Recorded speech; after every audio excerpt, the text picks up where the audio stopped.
As we're back into the conversation from the break here in My Own Words, the podcast, Touchdown Alabama Magazine, yours truly, Stephen M. Smith, to answer the thought from Willie351 in the chat line. Yes, I said 15-0. Could be 14-1, but I think this Alabama team is going to be so hungry to where it's not going to want to lose a game. So I'm going to go with 15-0, and hey, pull up on me one time. Pull up on me. I will take on all comers. I will take on all comers at this point. But we dive into one. Dylan Moses, the Alabama linebacker, and why he will be the best linebacker in college football to me in the upcoming season. First and foremost, Dylan missed a whole season of college football last year. This defense was built up with Dylan Moses in mind. All the players knew it. Of course, Pete Golding had it set up with Dylan Moses in mind. Nick Saban had it set up with Moses in mind. I remember we had Mac Herford on the show, along with Jared Maiden, Shaheem Carter. We featured quite a few former players on the show. And all of those guys talked about how this defense was set up with Moses in mind as the leader, as the captain. And I remember during the spring of last year, he was so excited to be the man because he saw the guys before him. You know, he saw videos of the Rolando McClains, the Donta Hightowers, the C.J. Mosleys, the Reggie Raglins, the Reuben Fosters. Of course, he watched the Sean Dion Hamiltons, the Rashaan Evans. So he's watched all of these guys before him, and now the baton was going to hit his hand. He was excited all spring, getting guys pumped up, getting guys energized and ready in the summer, in the spring practices and what have you. And then going into the SEC media days, I got a chance to talk to him. He was excited about working with Pete Golding and being the alpha male of his defense. So when he got hurt, it was very disappointing. It was shocking. It was hurt. It was painful. It was painful seeing the frustration on that young man's face because he wanted to be the leader. He wanted to be the guy. He was ready to take on this defense. And when you're gone a whole year from football, and when you've been able to analyze the game, think about the game, take a moment to take a step back and really look at what could have happened, what should have happened, what would have happened, and taking those mental reps, when the time comes around again, you appreciate it more.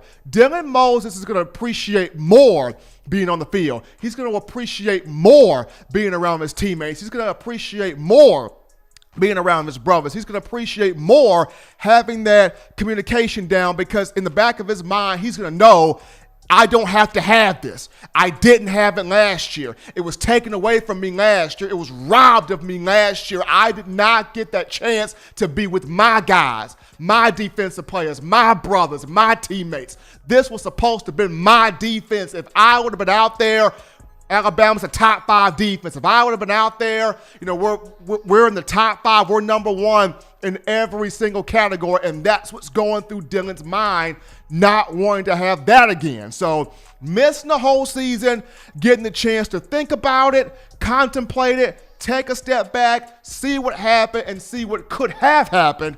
He's going to be ready to get back on the field and be a beast of not just a communicator, but a primetime playmaker. So that's number 1. Number 2, I said the word communication. That's another reason why he's going to be the best linebacker in college football. It didn't take Moses nothing but 6 months to learn the Alabama defense, to learn the Nick Saban scheme. He knows it backwards, forward, sideways, diagonally. He knows his Alabama defense more so than he knows how to ride a bike. And I'm pretty sure Dylan Moses knows how to ride a bike. But he knows this Alabama defense. He knows the word jargon, he knows the terminology, he knows where to put guys in the right spots, he can make the calls on the field, and that's what the Tide missed this past season. Xavier McKinney did a great job, he really did, but for him having to come down from his safety spot and direct traffic and pat somebody on the butt, hey, go up in that gap, pat somebody on the butt, hey, slide over here, and then having to jump back to his free safety spot and still try to make a play on the football, a little bit too much at times for X to handle. He shouldn't have had to have done that much, but he did it, found a way to make it work. But having Moses back in the middle, in the center, as the nucleus of the controls, as the mothership, so to speak. Having Dylan Moses back as the mothership plays a huge role. It plays huge dividends, and he's going to be able to have other guys relax, be able to direct traffic, have them fly around the field, blow stuff up, shoot up gaps, make tackles for loss, get sacks from the quarterback, affect the running back, as well as the communication and let the back five in the secondary know what's happening. So the guys like Jordan Battle, Daniel Wright, Patrick Surtain, Josh Jobe, or whomever Nick Saban puts out there can track the football. Having Moses back as the nucleus sets everything back in motion, and it sets Alabama back to being that feared defense that you of Tide Nation are used to seeing it be. Last but not least, why Alabama will be why Dylan Moses will be the best linebacker in college football, got a little tongue-tied there, is he wants to be a top 5 pick. He wants to be a top 5 NFL draft pick, and getting him back on the field and having him back making plays and having him back directing traffic and having that IQ, that intelligence, that high motor back on the field, the guys like Todd McShay, Mel Kiper Jr., Bucky Brooks, Daniel Jeremiah, they're going to go, whoa, this is what we missed last year. This is what we didn't have last year. Here's that Bama defense that was supposed to have been like this last year, but because Dylan Moses was not on the field, we didn't get that. Now that Dylan Moses is back on the field, we are seeing what a Nick Saban defense is supposed to look like. We are seeing what a feared unit is supposed to be.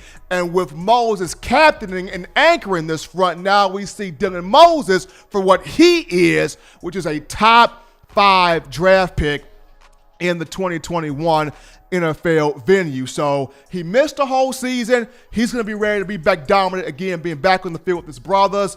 He'll have that communication in pocket with the team. And then last but not least, that desire to be a top 5 pick. But as always, Tide fans, you want the best in news, notes, information, and coverage on your Crimson Tide. You can get this by downloading the Touchdown Alabama Magazine app. Very easy to do. You can get this from the iPhone App Store if you're rocking Team Apple, Google Play Store if you have the Android phone. If your podcast option needs are iTunes or Apple Podcasts, Spotify, Stitcher, Google Play, Overcast.fm, TuneIn Radio, or iHeartRadio, we have you covered. And if the good and gracious Lord sees fit, I'll be back on Friday talking Crimson Tide football. But for now, we leave on this. Husbands, love those wives. Wives appreciate, value those husbands. Children, find ways legitimately to not be bored. Get you those 3 hearty meals a day, those 3 great laughs a day. Protect yourself and protect those loved ones around you. Until next time, folks, it's your man, Stephen M. Smith.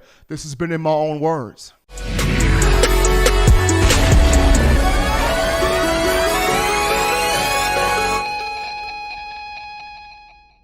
Thank you for watching Touchdown Alabama Magazine's YouTube channel. To continue to get the best in the Alabama football content, subscribe here and turn on your notifications to stay connected with the hottest shows covering your Crimson Tide.